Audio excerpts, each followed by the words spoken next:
Hello and welcome to the TCF Bears Packers halftime show. Bears are up 10-7. I know there's a lot of game left, but Boomy, did you think that the Packers would be in the spot? Yeah, I predicted. I said this is going to be a tight one. I just had this feeling. Like I said, it's a trap game, and Packers have done all right. I mean, they've only allowed 10 points on defense. They're on pace to give up 20 points. You should be able to win an NFL game.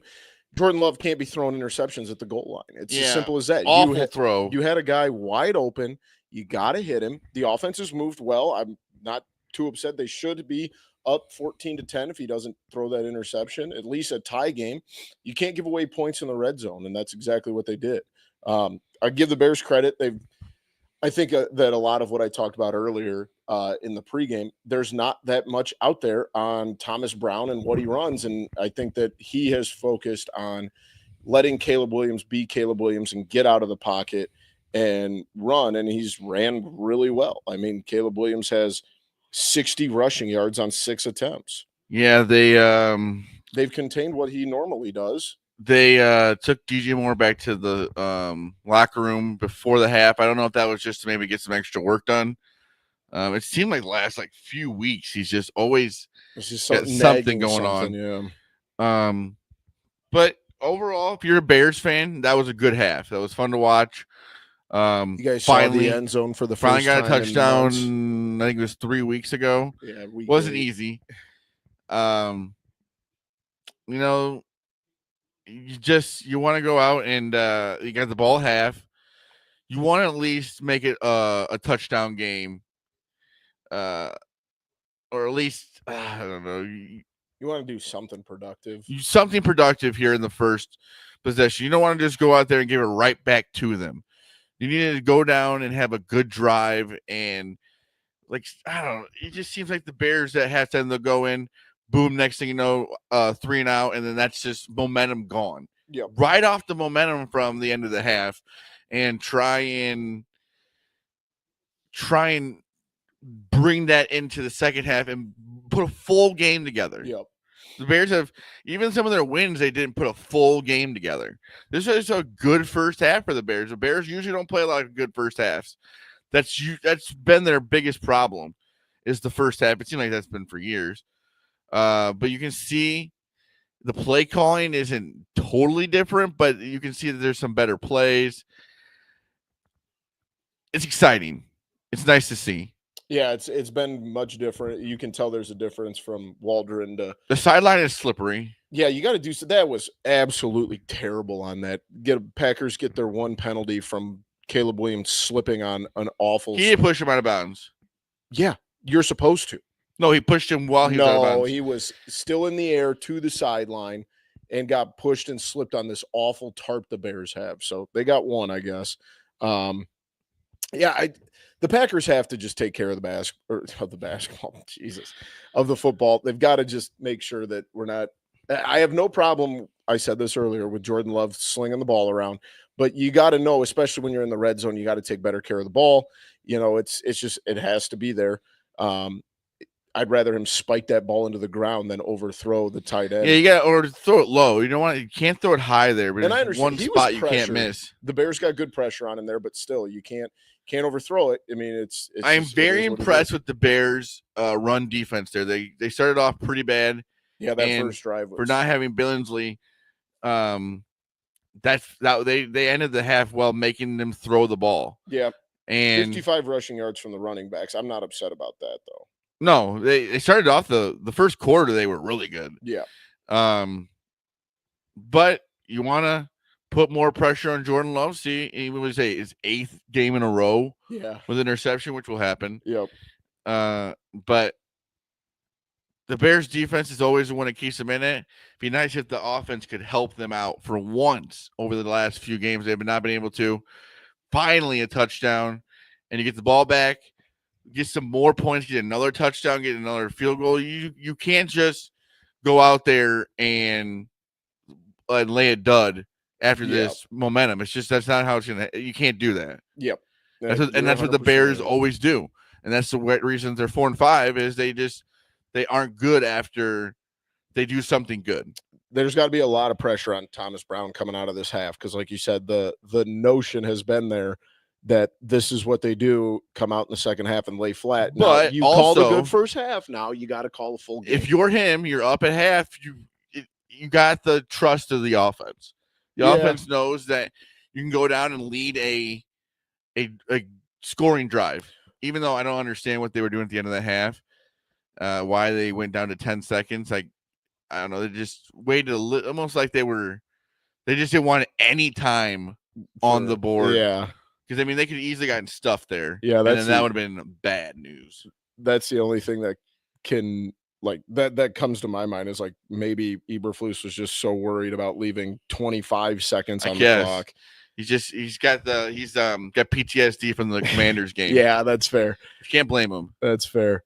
I don't know. I still feel fine. I still think the Packers are going to pull this out. I think that Matt LaFleur does a phenomenal job at making halftime adjustments. I think the biggest thing is the Packers plus money at half. Probably not. I don't think because they were 6.5 point favorites, 6 point favorites. It ended up finishing at 6.5. 6.5 here. Oh, Portillo's. That looks so good.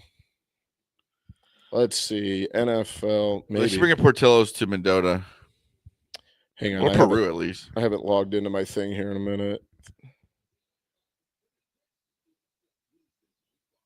Let's see what the live lines look like. I just think LaFleur does a good enough job at making adjustments in the set. Like, you have to contain Caleb Williams' legs. You got to make him throw the ball, which he hasn't done a great job of. You can't let him get him running, and then because once he does that, then he's got the throwing game. Yep. Because then you got to worry about both. Currently -1.5. So they're still favored. That's what I thought. Yep, -1.5. Let's see. The live over is at 37.5. Because in no way am I comfortable at all with this. As a Bears fan, you cannot be comfortable until that it's 0. I noticed that you haven't gotten cocky yet. There's nothing really to be cocky about. You're up 10-7 at home. Yeah. With a new offensive coordinator, it's kind of where you want to be. But there's nothing to be cocky about until the game's over with. As a Bears fan this year, I've been hurt. Your whole life is. But especially this year, after that Hail Mary, you can't trust anything. The game is never over. And money line Packers live is -130. Bears are even on the money line.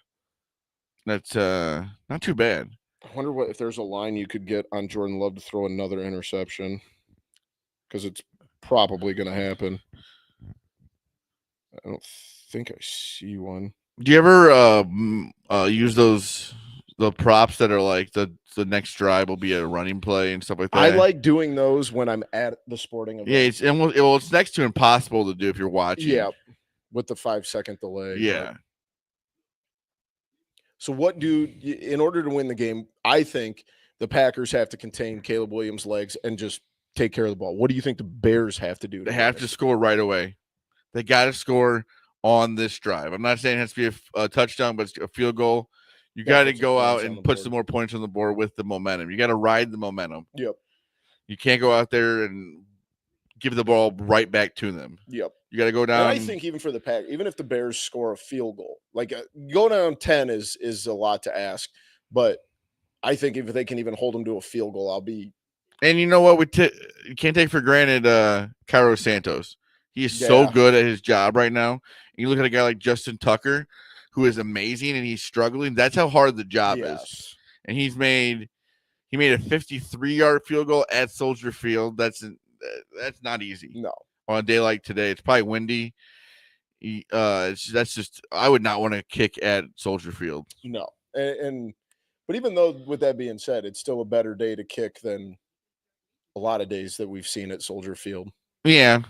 Well, yeah, it's never easy. They always say that's why they try to let the kickers go to Soldier Field and practice instead of at the facility, because it's so much different. Exactly. There's no way to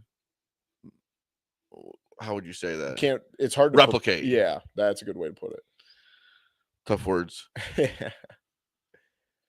don't know. I like I said earlier, this just seems like one. It's just going to be we use the old adage, throw out the record books, because it's And The Bears are obviously better than they were the last 2 years, and the Packers just struggle putting teams away, and they're struggling to put. And teams away. I'm not confident in this, but if the Bears do win, the Packers go to 0-3 in the division. Yeah, That's neither of these teams are going to win the division, though. I know, but I'm still just saying. That's a pipe dream. I'm just saying. Detroit's up like 35-3 at halftime or something. So we're all playing for second place. Yeah, but 0-3 still looks bad. Yeah, I don't care. Yeah, sounds like a loser talk. That coming from a Bears fan. I'm just saying, but you can't say you don't care about 0-3 in the division. No, because now then you get to a point. I feel like we're already in that. Like you're going to be the wild card. You got to start paying attention to that. Yeah, you want to. But you look at a team like the Bears, who if they win today, they go 5-5. You're 6-4, and then they have the game over you already. That's huge. Yeah. But Tom Brady, hot take, he stinks at this job. Good. Kevin Burkhardt just carries this crew. I didn't think I'd like Tony Romo, but I do when I hear Tom Brady. Yeah, I think Greg Olsen might be the best announcer. Yeah. Greg Olsen got screwed. Yes, he did. And I think his analysis is usually spot on. Yeah, he just Tom just doesn't seem to add much. No. It just shows you just because you're an amazing player doesn't mean that you can just talk about the sport. Exactly. But that's what you look at any NFL booth, there's probably one player in that booth. Yep. It's like, all right. Or at least someone with a little on-field experience. Yeah. Well, getting ready to kick off the second half. I think we both think our teams are going to win still. So. Well, yeah, it's still a very close game. It's only 3. Yeah. NFL, anything can happen. So. Exactly. But I will be coming to you at the end of the game. Boomy may be joining in. We'll Who see knows? What happens. But hopefully we'll have a Bears victory. Hopefully not.